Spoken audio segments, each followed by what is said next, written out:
The biggest twist from the original Fight Club is recontextualized in Chuck Palahniuk's Fight Club 2, which posits that rather than simply a manifestation of the unnamed narrator's psyche, antagonist Tyler Durden is something far more complex.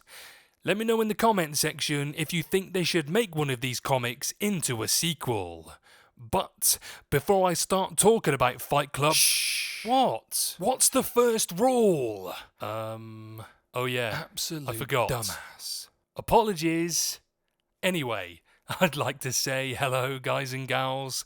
I'm Nick, and welcome to 30's Feedback. So, the complexity of Tyler's mind has now been given a name, a psychic disease, one that has propagated itself through the narrator's genes for generations. The 8th issue of Fight Club 2 finds Tyler Durden speaking to the narrator in his head, revealing in the process that he far predates the narrator's mental health struggles, in fact far predating the narrator himself. With this radical change to Tyler Durden's nature in Fight Club 2, Palahniuk recontextualizes the viral spread of Durden's ideas in the original.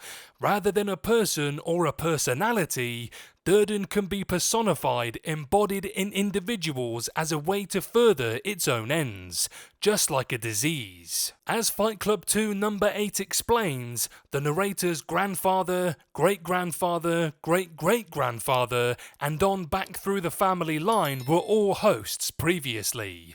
The narrator was infected after seeing his parents' marriage crumble before him. Now, at 9 years old, his son is being infected by Tyler, who may be the most perfect host yet created. Chuck Palahniuk provides a further context in an interview with MTV, calling Tyler a parasitical meme that has found a host or created a host in every generation going back for all of human history. This revelation puts a completely different spin on the themes of Fight Club, especially in regard to the book. The book ends with the narrator awakening in a mental hospital, where his followers remain loyal to Tyler's ideas even though Tyler is dead. Certain ideas live on well beyond the person who created them.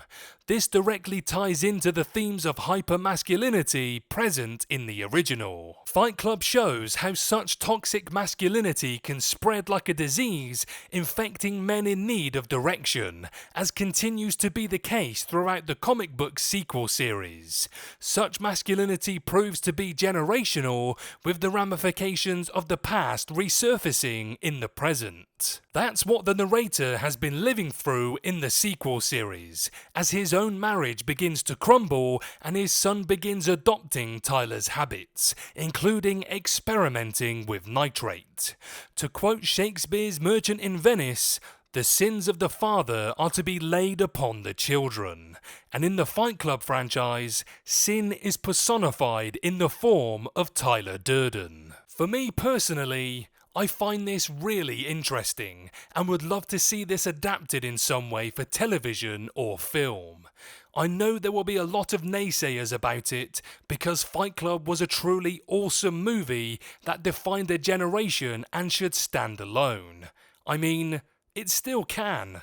Maybe these graphic novels can be turned into a series of some kind, following one specific family and the psychic disease they carry. I don't know.